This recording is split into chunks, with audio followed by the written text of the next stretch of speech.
Wala pong patid ang biyaya ng atin pong Panginoong Diyos. Kahit sa mga pagkakataong katulad nito ng ating sinasagawang paguhuntahan sa Himpapawid, ang biyaya ng Diyos ay patuloy nating nararanasan. Dahilan din kung bakit ang inyong maliit na lingkod ay sigasig sa pagtuturo ng mga araling ukol sa pangpananampalataya, upang magkaroon tayo ng isang tamang idea o gabay kung papaano tratratuhin ng tama ang banal na kasulatan. Ano ho? Kaya naman sa atin pong patuloy na pag-aaral ng biblical interpretation o ng hermeneutics, tayo po muna mga kapatid ay sumangguni sa ating Panginoon sa pamamagitan ng ating panalangin. Patuloy po kaming dumudulog sa inyong banal na paanan, Amang Banal, at hinihingi ang inyong patnubay. Ang inyong pong mapagpalang kamay ang siyang patuloy na idampi sa bawat isa. Hulugan kami ng karunungang nagmumula sa inyo. Puspusin kami ng inyong espiritu sa aming pag-aaral, maunawaan namin ang mga bagay-bagay. Magamit namin ng matwid ang aming mapapag-aralan sa mga panahong darating. Umaasa din po kami na kami inyong patuloy na napapatawad sa aming mga nagagawang pagkukulang at pagkakasala sa pamamagitan po ng aming Panginoong Jesus. Amen. Atin pong itutuloy ang naputol nating pag-aaral doon sa ikatlong bahagi ng scripture twisting na nasa umbrella ng Decta Probanta o ng paggamit ng proof text. Ang ikatlo pong bahagi ng scripture twisting na aking pong ipaglilingkod sa inyo ay ito pong tinatawag na inaccurate quotation. Ano po ang inaccurate quotation? Sa titulo pa lamang, alam na natin na ang kanyang pagsisitas ng talata sa Biblia o pagsisipi ay hindi angkop sa paraan ng ating Panginoon. Inaccurate quotation. Halimbawa mga kapatid, maraming mga tao ang sinisipi, maraming mga ngaral, pastor, ministro, manggagawa, ang sinisipi ang Kapitulo 22 ng Mateo sa mga talatang 37 hanggang 39. Maigit basahin ko muna mga kapatid. Mateo 22, 37 hanggang 39. Ang wika po'y ganito. At sinabi sa kanya, ibigin mo ang Panginoon mong Diyos ng buong puso mo at ng buong kaluluwa mo at ng buong pag-iisip mo. Ito ang dakila at pangunang utos. 39. At ang pangalawang katulad ay ito, ibigin mo ang iyong kapwa na gaya ng iyong sarili. Ayan. Pagkatapos nilang sipiin at basahin ang mga talatang ito, sasabihin nilang, mga kapatid, dalawa na lang ang utos sa panahon ng bagong tipan. Hindi na 10, dalawa na lang.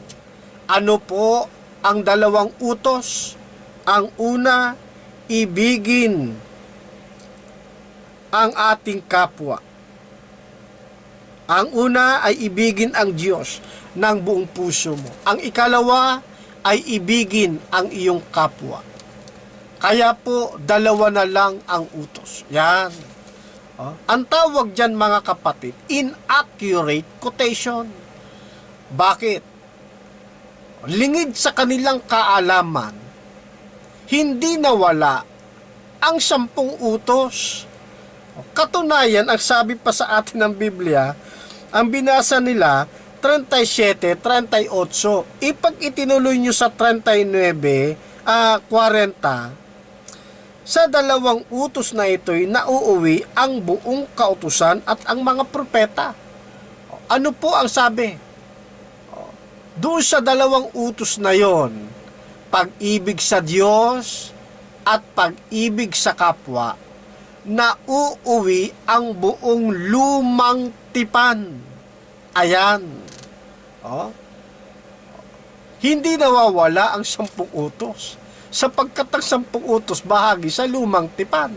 Di ho ba? Ayan. Okay? Inaccurate quotation. Kaya nga mga kapatid, kapag susuriin natin ang Biblia, makikita natin namamali sila. Ngayon, mababantayan na ngayon natin na kapag ginagamit nila yung mga talata ng Biblia, malalaman natin kung tama ba ang pagsipi o inaccurate ang pagsipi. Sa pamamagitan ng isinasagawa nating pag-aaral, nabibigyan tayo ng giya kung paano natin tratratuhin ng tama ang mga talata sa banal na kasulatan. Ano po? Ngayon, ano pa inaccurate quotation? Halimbawa, sinisipi ng ilang mga mananampalataya yung nasa aklat ng Isaiah, Kapitulo 43, talata ay 10, na ganito ang ating mababasa. Kayo'y aking mga saksi, sabi ng Panginoon, at aking lingkod na aking pinili upang inyong maalaman at magsisampalataya kayo sa akin at inyong matalastas na ako nga, walang Diyos na inanyuan na una sa akin o magkakaroon man pagkatapos ko. Ano ang tunay na iglesia? Saksi ni Jehovah. Ano katunayan na ang saksi ni Jehovah ang siyang tunay na iglesia? Ayon sa Isaiah 43, talata ay 10, kayo'y aking mga saksi, sabi ng Panginoon. Ayan. Kabilang ito sa mga fallacy ng biblical interpretation. Ang tawag dito, inaccurate quotation. Bakit inaccurate quotation, mga kapatid? Sapagkat ang binabanggit ng talata ay iba sa iglesyang gumagamit ng talata sa kapanahonang ito na nagpapakilalang mga saksi ni Jehovah. Ano pinagkaiba? Ang sabi ng talata, mga kapatid, kayo'y aking mga saksi, sabi ng Panginoon, at aking lingkod na aking pinili. Tanong, ano ang katangian o gawi ng lingkod ng ating Panginoon at pinili ng ating Panginoon? Ganito ang sabi sa atin. Unahin natin, ano ang katangian o gawi ng mga lingkod ng ating Panginoon? Sa aklat din ng Propeta Isaiah, 56, talata ay 6. Ganito po ang ating mababasa. Gayon din ang mga taga-ibang lupa na nakikilakip sa Panginoon upang magsipangasiwa sa Kanya at magsiibig sa pangalan ng Panginoon, upang magsipangasiwa sa Kanya at magsiibig sa pangalan ng Panginoon, upang maging Kanyang mga lingkod, bawat nangingili ng Sabat, upang wag lapastanganin at nag-iingat ng aking tipan. Ano po sabi? Yun palang lingkod ng ating Panginoon na binabanggit ni Propeta Isaias, nangingili ng Sabat. Tanong, ang Jehovah Witness ba? Ang saksi ba ni Jehovah nangingili ng Sabat para masabing sila yung saksi na binabanggit sa aklat ni Propeta Isaiah 43:10? Hindi po, mga kapatid. Sila pa ang isa sa nagtutulak sa tao na hindi na dapat ipangili ng araw ng Sabat. Sa makatwid, hindi sila ang tinutukoy na saksi sa talatang ito. Sapagkat sa talatang ito ng Isaiah 43:10, ang lingkod ng Panginoon na binabanggit, ang katangian o gawi ay nangingilin ng araw ng Sabat. Ano po? Inaccurate quotation. Yan. Sinipi nila yung talata, hindi naman akma sa kanilang ipinaglalabang iglesia. Nakukuha po ninyo? Yan. Ngayon, ano pa? Sabi ng Biblia, at aking lingkod na aking pinili.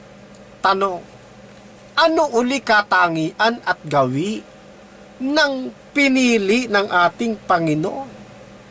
Mababasa naman natin yan, mga kapatid, sa aklat ng Deuteronomy sa Kapitulo 14, talata ay 2. Ganito po ang ating mababasa.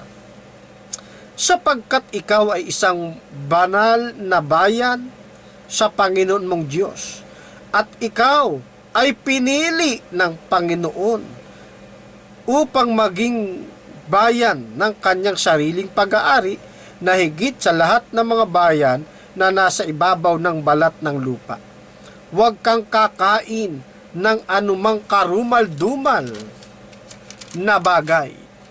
Pag itinuloy pa ninyo yung talata, tumutukoy na po yun sa pwede at hindi pwedeng kainin. Mga pagkain at mga karumal-dumal. Ano po ibig sabihin? Yung pong sinipi nila na Isaiah 43, talatang 10, yung palang pinili ay may katangian at gawi na hindi kumakain ng karumal-dumal. Tanong, kayo bang mga saksi ni Jehovah, hindi rin ba kayo kumakain ng mga karumal-dumal na binabanggit sa Kapitulo 14 ng Deuteronomy? Tulad ng huwag kakain ng baboy at ng iba pang kauri nito? Inaccurate quotation. Bakit? Sila kumakain at promotor din sila sa pangangaral na nilinis na ang mga karumal-dumal, kaya pwede nang kainin ang baboy, etc. Di ho ba? Inaccurate quotation. Bakit? Iba ang katangian at gawi ng lingkod at pinili ng Diyos sa aklat ni Propeta Isaias kaysa sa sumisipi ng Biblia na tinatawag na saksi ni Jehovah. Inaccurate quotation, hindi akma. Ano po? Yan. Kaya sa pag-aaral ng Biblia, mga kapatid, kailangan magiging mabusisi ang tao. Kailangan mitikuloso ang isang tao. Tapat ang kanyang hangarin. Kaya kung sakaling mayroong nanonood sa atin na ministro o manggagawa ng saksi ni Jehovah, mangatuto tayo sa tunay na aral. Matuto tayo upang wag nating maisinsay ang katotohanan, kundi bagkus ay lumakip tayo sa totoong aral ng salita ng ating Panginoon. Hindi masamang umalis sa maling pananampalataya kung ang tutunguhin mo naman ay tamang pananampalataya na magdadala sa iyo doon sa langit na bayan. Di ba? Inaccurate quotation. Ano po? Ayan. Ano pa isa? Bigay pa tayo halimbawa. Laging ginagamit ng iba nating mga kapatid, mga kaibigan, sa iba't ibang mga sekta ng pananampalataya, yung mga katagang saliksikin natin, mga kapatid, ang salita ng ating Panginoong Diyos. Sapagkat yan ay utos sa atin ng ating Panginoon. Basahin natin ang nasa Juan Kapitulo 5, talatay 39. Ganito ang utos sa atin. 5:39. Saliksikin ninyo ang mga kasulatan, sapagkat iniisip ninyo sa mga yaon ay meron kayong buhay na walang hanggan, at ang mga ito siyang nagpapatotoo tungkol sa akin. Ano ang sabi sa atin ng Biblia? Saliksikin ninyo ang mga kasulatan. Inaccurate quotation. Bakit inaccurate quotation? Sapagkat ito, mga kapatid, na talatang ito ay hindi isang uri ng pag-aatas sa atin na saliksikin ang buong Biblia. Hindi ito pagtuturo o pag-uutos na saliksikin natin ang banal na kasulatan. Sapagkat ang talatang ito ay isang rebuking na ginawa ng ating Panginoon doon sa kanyang mga kausap. Kaya nga ang sabi,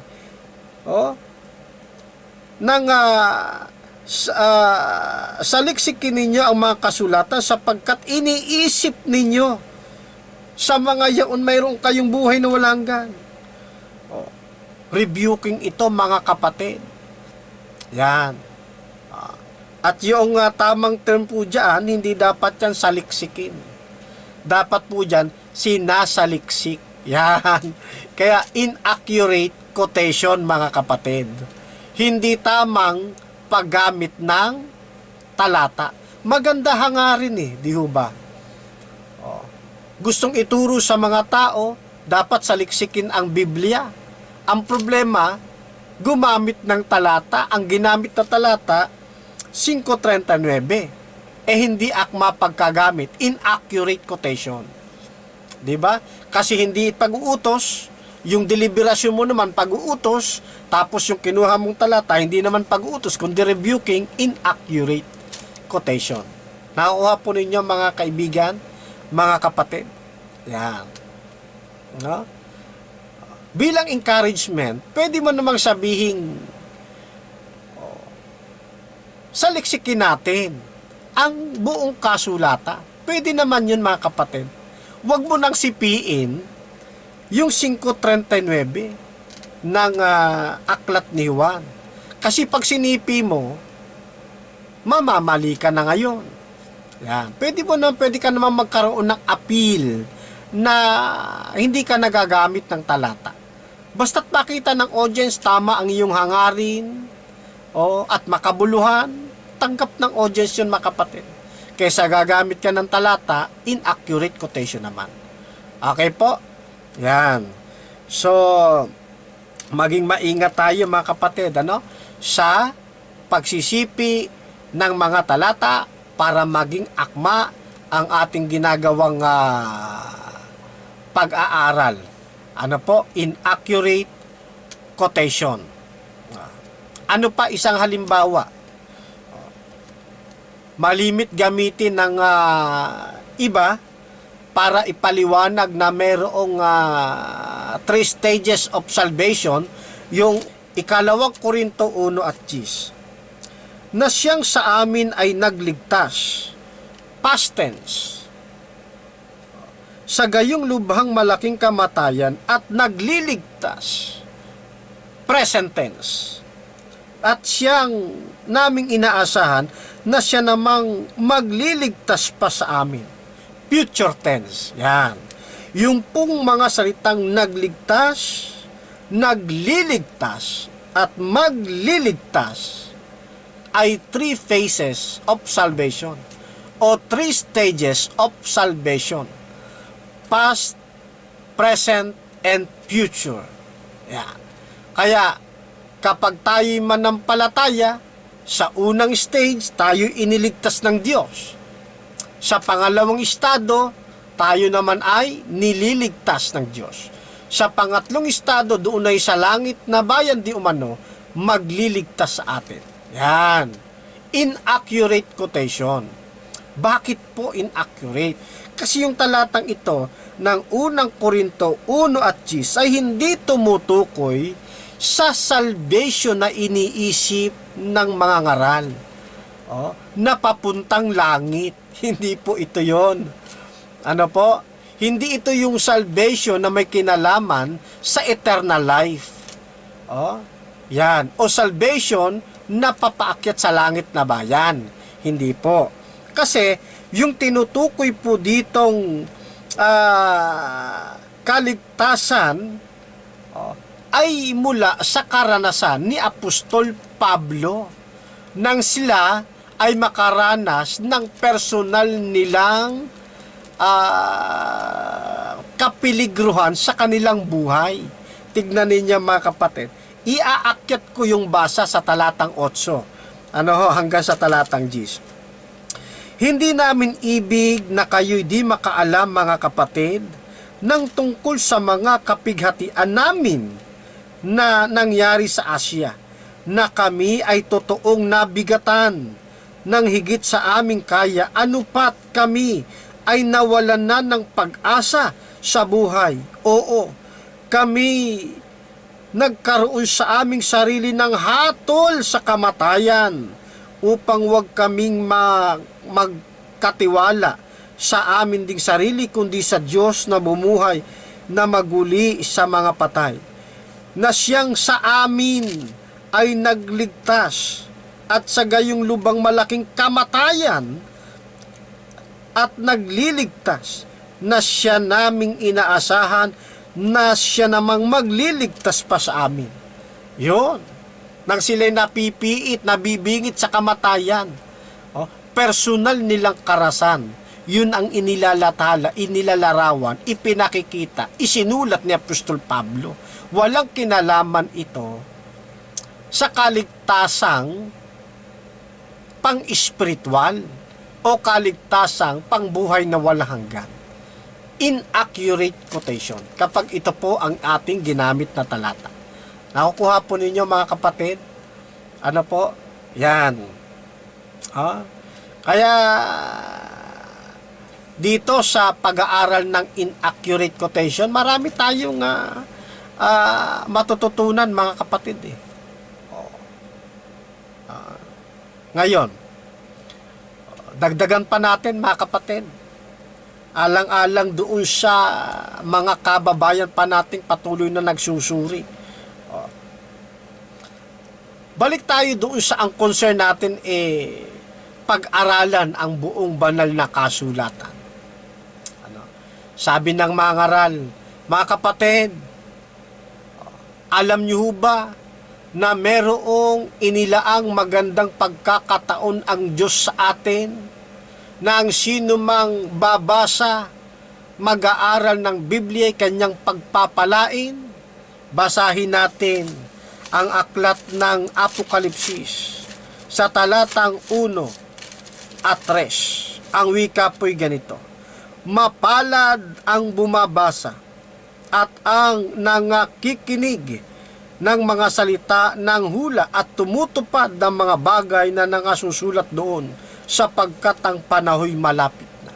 Mga kapatid, malapit na ang araw ng pagdating ng ating Panginoon. Kailangan nating saliksikin ng Biblia.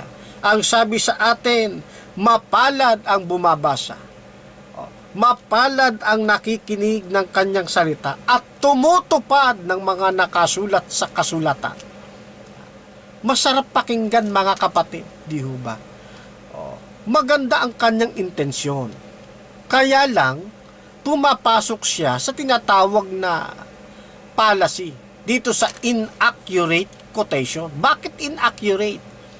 Kasi, ang tinutukoy ng aklat ng talata ng Apokalipsis 1:3, hindi ang pangbuong Biblia, hindi ang buong 66 books, kundi ang tinutukoy lang niya, ito lamang aklat ng Apokalipsis. Yan. Dapat maunawaan natin. Ito lamang aklat ng Apokalipsis ang kanyang pinupunteriya. Ang sabi, mapalad ang bumabasa at nakikinig ng mga salita ng hula at tumutupad ng mga bagay na nakasulat doon, sapagkat ang panahoy malapit na. Alin yung doon na tinutukoy? Ito po yung aklat ng Apokalipsis, mga kapatid. At mapapansin ninyo, mga kaibigan kong patuloy na nagsusuri, mga kapatid, nais kong basahin sa inyo yung talatang ito. Yan. Nang magkaroon ng revision ang Biblia at inirevise ng ang Biblia, makikita ninyo itinama nila yung pagkakasalansan ng mga salita sa 1:3 ng Apokalipsis. Ganito na natin siya ngayon mababasa. Mapalad ang bumabasa at ang nakikinig ng mga salita ng propesiya at tumutupad ng mga bagay na nasusulat dito, sapagkat ang panahoy malapit na. Ayon, in-specific na niya, no, na yung bumabasa, nakikinig, tumutupad ng propesiya na nasusulat dito. Sa alin yun? Apokalipsis. Yun ang kanyang tinutukoy. Inaccurate quotation, kapag sinipi natin ito sa deliberasyon nating gusto nating ma-please o mabigyan ng magandang appeal na pag-aralan nila ang Biblia. Ayan, ang buong Biblia. Ano? Ang tinutukoy lamang po yung aklat ng Apokalipsis. Yung natitirang 65 books, hindi po kasali yon sa binabanggit ng 1:3. Ano po? Pwede tayong magbigay ng appeal. Huwag na natin gamitin yung Revelation 1 verse 3 kung gusto nating sabihing pag-aralan ang Biblia. Ano po? Yan. Inaccurate quotation. Kapag kamali ang pagsisipi na ating ginawa sa talatang ito. Ano po? Yan. So ano pa? Bigay pa tayo ng halimbawa ng inaccurate quotation. Etong nasa 2 Timoteo 3:16, ang wika sa atin. Ang lahat ng mga kasulatan na kinasihan ng Diyos ay mapapakinabangan din naman sa pagtuturo, sa pagsansala, sa pagsaway, sa ikatututo na nasa katwiran. Ang binasa ko po ay saling ang Biblia. Ayan. Binigyan ng puntos yung ang Biblia ay kinasihan ng Diyos. Kaya mula sa lumang tipan hanggang sa aklat ng Apokalipsis, lahat po yan ay kinasihan ng ating Panginoon ayon sa talatang ito ng 2 Timothy chapter 3 verse 16. Inaccurate quotation. Bakit? Sapagkat ang tinutukoy lamang dito ni Apostol Pablo na kinasihang aklat ay hindi po ang 66 books, kundi yun lamang pong 39 books. Yun lamang pong lumang tipan. Sapagkat sa panahon nila, wala pa ang bagong tipan. At isa sa kanila, hindi nila iniisip na yung kanilang mga isinulat o yung kanilang mga liham ay mapapasama sa compilation ng salita ng ating Panginoong Diyos. Kaya ang tinutukoy dito na mga kasulatang kinasihan ng ating Panginoon ay yun pong lumang tipan na siyang ginagamit nila sa panahon nila noon. Inaccurate quotation kapag isasama mo sa talatang ito ang bagong tipan. Ano po? Ayan. Kaya masarap mag-aral, mga kapatid, ng hermeneutics. Marami tayong matututunan, marami tayong matutuklasan. Kaya magiging mas maayos ang magiging pagtuturo natin. Hindi tayo lili sa katotohanan. Kasi kapag sipi tayo ng sipi ng talata, pagkatapos inaccurate pala ang pagkukot natin, ang bagsak natin dyan, masasagasaan din natin yung isa pang policy, yung policy of non sequitur. Itong policy of non sequitur, ang ibig sabihin niyan, ito ay policy of it does not follow. O hindi ka sumusunod doon sa sinasabi o pakahulugan ng Biblia. hindi ka nag-e-exegete, hindi ka nag-e-exegesis, kundi nag-a-eisegesis ka. Pinasusunod mo o napapasunod mo ang Biblia sa iyong itinuturo, mga kapatid. At kapag ganito na, ang nangyayari, ikaw at saka yung mali mong pagkukot, ang bagsak niyan, completely lack of connection, di ba? With the preposition. May yun ang mangyayari niya. Kaya magiging maingat tayo, mga kapatid. Kapag mayroong maalam dyan, mapapahiya ka pa. Mapapahiya pa tayo kasi maitatama tayo nila. Di ba? Ayos lang naman kung ikaw ay itatama sa isang maayos na paraan. Paano kung yung meron dyang mga may personalidad rin o na marahas kapag magtuwid, di mapapahiya pa tayo. Di ba? Kasi dahil dito sa ginawa natin, policy of weak of apparent proof. Kaya magiging maingat tayo, mga kapatid. Ano po? Ayan.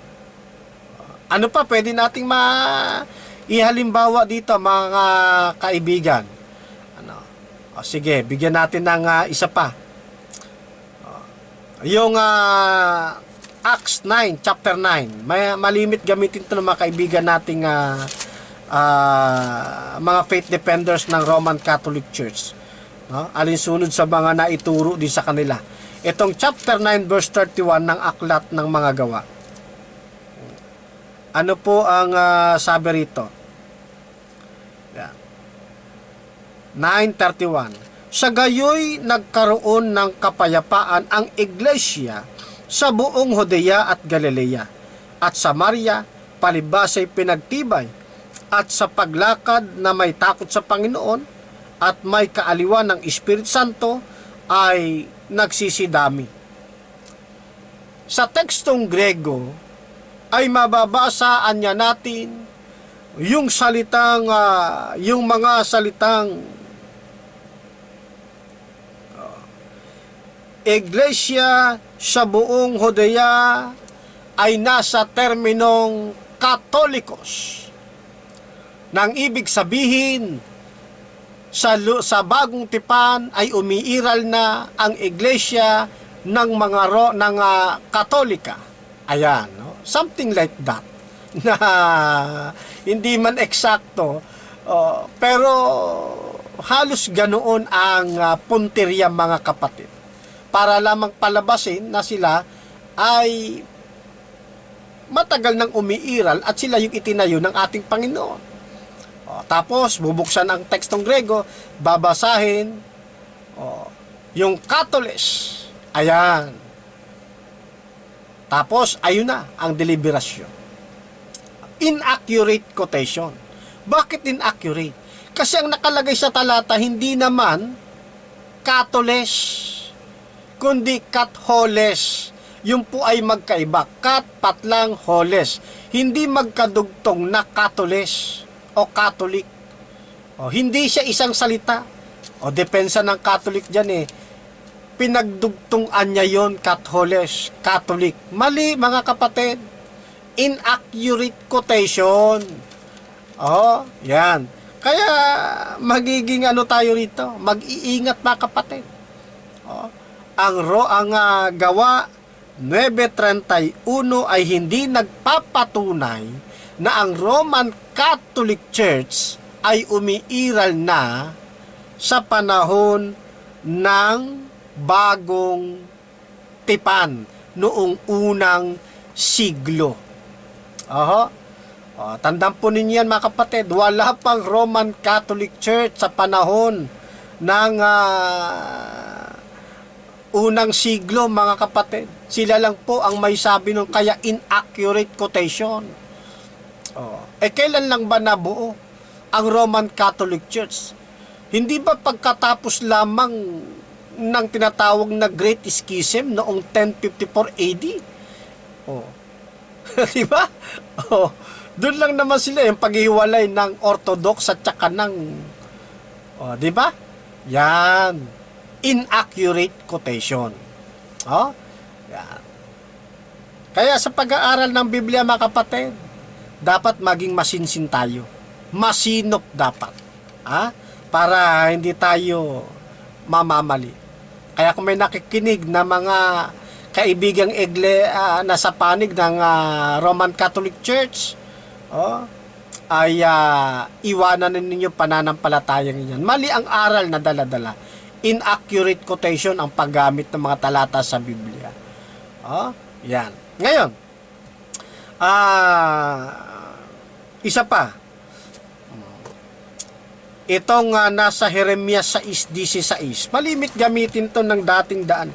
Ito'y paboritong talata ng mga kaibigan nating nasa panig ng dating daan na minana nila sa turo ni K.L. Soriano na mali-mali kung magturo. Ano ho? Ganito ang sabi ng Panginoon, magsitayo kayo sa mga daan at magsitingin kayo. Ipagtanong ninyo ang mga dating landas kung saan nandoon ang mga mabuting daan at magsilakad kayo roon at kayo'y makakasumpong ng kapahingahan sa inyong mga kaluluwa. Ngunit kanila sinabi, hindi kami magsisilakad doon. Kayaan niya, ang dating daan ang siyang tunay na iglesyang sa Diyos. Di ba? Halos ganyan ang kanilang sistema. Pero alam kong sakay na ninyo eh. Mabanggit pa lang Jeremias 6:16, alam na ninyo yung punteriya. Kasi, pinipilit itong may-ariin ng ang dating daan. Dito kasi sila sa talatang ito nakilala eh, di ba? Pero tanong, tama naman obserbasyon ng iba, mga kapatid eh. Mababasa ba yung salitang ang dating daan sa Jeremias 6:16? Totoo din naman yun, mga kapatid, yung puna sa kanila na yon. Bakit? Wala naman talagang mababasa eh. Ang mababasa, dating landas. Mga dating landas. Ang mabuting daan. Kinuha yung dati doon sa dating landas, kinuha naman yung daan doon sa mabuting daan, pinagdugtong ang dating daan. Inaccurate quotation, mga kapatid. Di ba? Inaccurate quotation ang tawag diyan. Isa pa, itong binabanggit na magsisilakad, doon sa mabuting daan na hahanapin ng mga tao. Ang katangian nito, mga nangingili ng sabat ito, mga kapatid eh. Sumusunod ito sa 10 utos eh. May pag-iika po ito eh. Itong nandito na binabanggit dito, may mga handugan ito ng mga bakat, tupa. Sumusunod pa sila dito eh, sa tinatawag na palatuntunan. Ngayon, tanong, yung bang iglesia na itinatag ni Eliseo Soriano, mayroon ba silang pag-iikapo? Number 1 nga tinututulan nila yan eh. Ibig sabihin, hindi sila pala yung binabanggit sa talatang ito.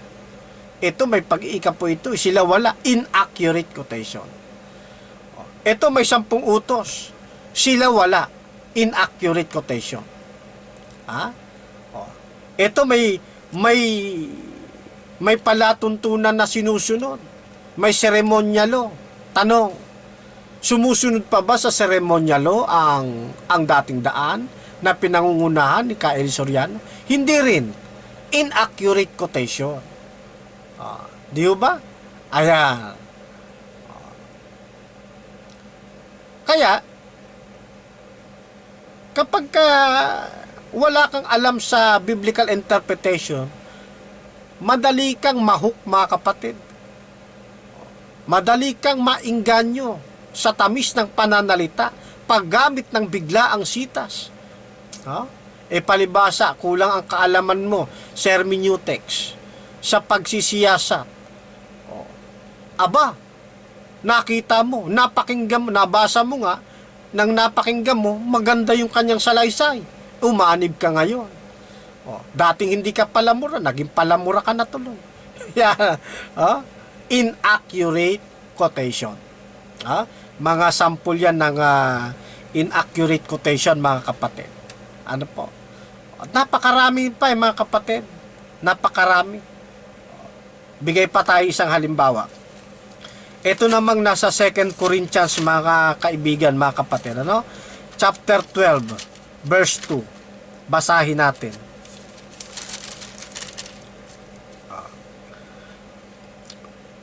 Nakikilala ko ang isang lalaki kay Kristo na mayroon ng 14 na taon.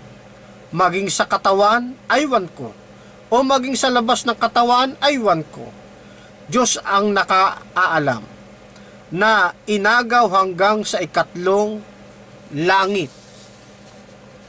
Eto na, mga kapatid. Maraming mga tagapagturo ngayon o mga New Age teacher, kumbaga, mga New Age teachers na ginagamit yung talatang ito para ipang support nila sa paniniwala o sa practice na astral projection. Na itong astral projection, ito po yung pagtatravel ng di umano'y kaluluwa na humihiwalay yung kanyang kaluluwa doon sa isang tao. Yan. Tapos pinagkokonek sila ng tinatawag na parang puting sinulid o puting tali. Ayan. So, astral projection. So, itong talatang ito, kapag kasinuri natin, mga kapatid, inaccurate quotation. Bakit? Sapagkat ang Biblia, ang talatang ito, hindi nagtuturo ng astral projection at hindi ito sumusuporta sa paniniwala ng astral projection. Ano po? Ito ay experience ni Apostol Pablo base doon sa kanyang vision. Hindi ito karanasang aktual na kanyang nakita. Vision ito, mga kapatid. Hindi ito sumusuporta sa astral projection o sa soul travel. Ay ginawa naman ng mga tagapagturong ito, ng mga New Age teacher na ito. Sinisipi ngayon ito. Palibasa, may nakasulat kasi. Inagaw hanggang 3 langit. Pinasunod ngayon nila yung Biblia sa gusto nilang mangyari. Inaccurate quotation, mga kapatid. Yan. Kaya, napakasarap pag-aralan ng Biblia Di ho ba, mga kaibigan, mga kapatid? Kapag ka ganun, hindi tayo mamamali ng pag-aaral ng salita ng Diyos. Napakarami pa. Kung iisa-isay natin ito, palagay ko hahaba ang ating oras. Siguro dito muna natin tapusin, mga kaibigan, mga kapatid, ang ating pag-aaral. Ito'y 3 bahagi ng scripture twisting. Ang 3 bahagi na ito ay inaccurate quotation. Ang inaccurate quotation ay nasa ilalim po ng fallacy of scripture twisting, na isa pong pagwalang respeto sa ating Panginoong Diyos. Isang tawag dito, dishonesty. Yan. Pagiging hindi matapat sa kanyang sarili at sa Diyos sa pamagitan ng kanyang ginagawang sistema ng pag-aaral at pagtuturo. Nasa panig ito ng exegesis, ng eisegesis. Pinasusunod niya ang Biblia sa gusto nilang mangyari. Pinasusunod ang Biblia sa kanilang iniisip. Okay? So, mga kapatid, ang ating pinag-aaralan na scripture twisting ay nasa ilalim po ng umbrella ng dicta probanta o ng proof text or proof texting. Okay?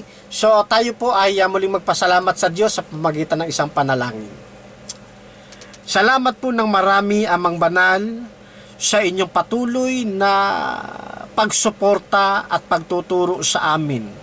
Salamat din po sa banal na Espiritu na patuloy na pumapatnubay sa amin pong ginagawang pag-aaral. Muli po, Amang Banal, patuloy kang maparangalan sa amin pong ginawang pag-aaral. Makilala ka ng buong sanlibutan na pinagmumulan ng kabutihan at buhay na wala hanggan. Maraming salamat pong muli.